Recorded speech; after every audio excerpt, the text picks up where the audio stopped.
হয় যেহেতু কালিৰে পৰা ধাৰাবাহিকভাৱে ভোট গণনা চলি আছে, নলবাৰীতো ভোট গণনা চলি আছে আৰু এই মুহূৰ্তত যদি মই আপডেট দিব বিচাৰিছোঁ তেতিয়াহ'লে বিজেপিৰ দুগৰাকী জিলা পৰিষদৰ ইতিমধ্যে ফলাফল ঘোষণা হৈছে। হিতেশ ব্ৰহ্ম আৰু ডিম্বেশ্বৰ বৈশ্য এই দুগৰাকী প্ৰাৰ্থীৰ ইতিমধ্যে ফলাফল ওলাইছে আৰু তেওঁলোক বিজয়ী হৈছে। প্ৰায় 10,000 ভোটৰ ব্যৱধানত দুয়োগৰাকী প্ৰাৰ্থীয়ে জয়লাভ কৰিছে। আৰু এই মুহূৰ্তত যদি আমি ক'ব বিচাৰিছোঁ তেতিয়াহ'লে আঞ্চলিক পঞ্চায়তৰ ক্ষেত্ৰত নলবাৰীত 23খন আঞ্চলিক পঞ্চায়তৰ আসনত ইতিমধ্যে বিজেপিয়ে বিজয় সাব্যস্ত কৰিছে, 5খনত অগপই বিজয় সাব্যস্ত কৰিছে আৰু 2খনত কংগ্ৰেছে বিজয় সাব্যস্ত কৰিছে। মই ইয়াৰ লগে লগে মই বাহিৰৰ পৰিৱেশটো দিব বিচাৰিছোঁ।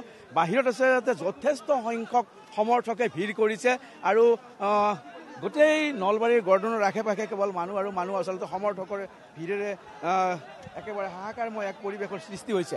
যিহেতু নলবাৰী জিলা পৰিষদৰ 12খন আসন আছিলে, ইয়াৰ ভিতৰত প্ৰায় আটাইকেইখনতে বিজেপিয়ে লিড লৈ আছে আৰু ইতিমধ্যে যি ঘগ্ৰাপাৰ জিলা পৰিষদ আছে, 4 নম্বৰ ঘগ্ৰাপাৰ জিলা পৰিষদৰ ডিম্বেশ্বৰ তেওঁ ইতিমধ্যে জয়লাভ কৰিছে।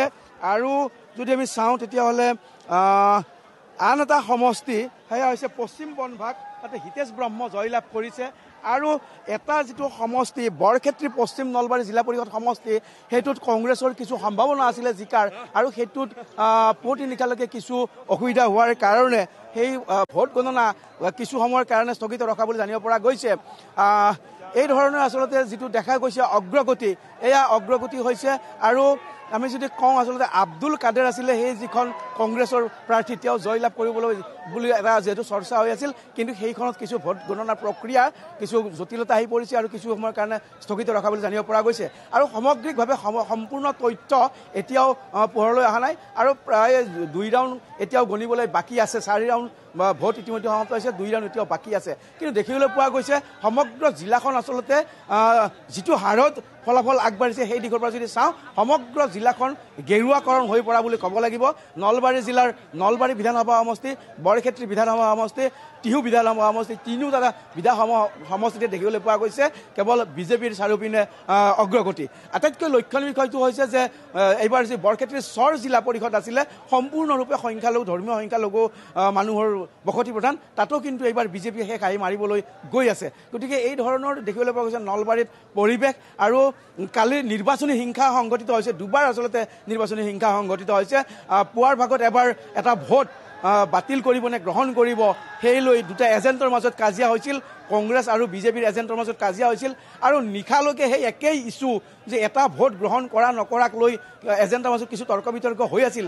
আৰু সেই সময়তে জিলা কংগ্ৰেছৰ যিগৰাকী সভাপতি ৰাতুল পাটোৱাৰী তাত গৈ উপস্থিত হৈছিল আৰু তেতিয়া ৰাতুল পাটোৱাৰীক বিজেপিৰ এজেণ্টে আক্ৰমণ কৰা বুলি ইতিমধ্যে অভিযোগ উত্থাপন কৰা হৈছে আৰু তেওঁক আক্ৰমণ কৰা হৈছে আৰু তেওঁ যথেষ্ট পৰিমাণে আহত হৈছে। নিশাই তেওঁ সদৰ থানাত গোচৰ দাখিল কৰিছে। গতিকে এই ধৰণৰ নিৰ্বাচনী হিংসাও কিন্তু সংঘটিত হৈছে আৰু পৰৱৰ্তী সময়ত নিৰ্বাচনী হিংসাই কি ৰূপ লয় বা কেনেধৰণৰ। কিন্তু শেহতীয়া যি প্ৰেক্ষাপট তাৰ পৰা এইটো কথা স্পষ্ট হৈছে যে কেৱল নলবাৰী বুলিয়ে নহয়, আচলতে ৰাজ্যৰ প্ৰতিটো সমষ্টিতে এতিয়া দেখিবলৈ পোৱা গৈছে যে বিজেপিৰ জয় জয়কাৰ। যিটো সময়ত আচলতে বিৰোধীয়ে যেনেধৰণৰ প্ৰচাৰ চলাব লাগিছিল বা বিৰোধীৰ স্থিতি যেনেধৰণৰ হ'ব লাগিছিল, বিৰোধীয়ে যেনেধৰণে ৰাইজৰ মাজলৈ যাব লাগিছিল, তেনেধৰণে নোযোৱাৰ বাবে বা বিৰোধীৰ যেনেধৰণৰ স্থিতি হ'ব লাগিছিল তেনেধৰণৰ এটা স্থিতিত নথকাৰ বাবে তেওঁলোকৰ নিজৰ মাজতে যিবোৰ খোৱা কামোৰা আছিল, যিসমূহ বাকযুদ্ধ আছিল, অখিল গগৈয়ে যেনেধৰণে ভূপেন বৰাক আক্ৰমণ কৰিছিল বা ভূপেন বৰাই যেনেধৰণে প্ৰত্যাক্ৰমণ কৰিছিল কথাৰে, সেইসমূহৰ ফলাফল আজি নিশ্চয়কৈ বিৰোধীয়ে লাভ কৰিছে বা শাসকীয় দলৰ যিসমূহ কাম কাজ আছিল তেওঁলোকে যেনেধৰণে ৰাইজৰ মাজলৈ সোমাই গৈছিল তাৰ ফলাফল নিশ্চয়কৈ আজি বিজেপিয়ে লাভ কৰিছে। হয়, মানে আচলতে দেখিবলৈ গ'লে চোৱা যায় যে আচলতে প্ৰাৰ্থী নিৰ্বাচনৰ ক্ষেত্ৰত কংগ্ৰেছে বহু ক্ষেত্ৰত কিন্তু বিতৰ্কৰ মাজত সোমাই পৰিছে বা যি ধৰণে প্ৰচাৰ কাৰ্যত আগবঢ়াই নিব লাগিছিল প্ৰাৰ্থীসকলক নেতৃত্বই কিন্তু সেই ধৰণে আগবঢ়াই নিবৰ ক্ষেত্ৰত ক'ৰবাত নহয় ক'ৰবাত ব্যৰ্থ হৈছে কংগ্ৰেছৰ। কাৰণ চৰখন যিটো বৰক্ষেত্ৰীৰ চৰ সেই আসন জিলা পৰিষদ আসনখন কংগ্ৰেছে জয় হোৱাৰ সুবৰ্ণ সুযোগ আছিল, কিন্তু সেই সুবৰ্ণ সুযোগ গ্ৰহণ কৰিব নোৱাৰিলে। তেনেকৈ যদি আমি চাওঁ বৰক্ষেত্ৰী পশ্চিম নলবাৰী আসনখন কংগ্ৰেছৰ দখলত অহাৰ পূৰ্ণ সম্ভাৱনা আছিল, কিন্তু যি ধৰণে কংগ্ৰেছ নেতৃত্বই তেওঁলোকক আগবঢ়াই নিব লাগিছিল ক'ৰবাত নহয় ক'ৰবাত যেন ব্যৰ্থ হৈছে, তেনেকুৱা এটা চৰ্চা ইতিমধ্যে হৈছে। আৰু আমি পূৰ্বেও কৈছোঁ যে প্ৰচাৰৰ ক্ষেত্ৰত কিন্তু সমগ্ৰ জিলাখনত যদি আমি চাওঁ চাৰিওপিনে বিজেপিয়ে একেবাৰে দ্ৰুত গতিৰে তেওঁলোকে প্ৰচাৰ চলাইছিল বা মানুহৰ মাজত একেবাৰে সোমাই পৰিছিল।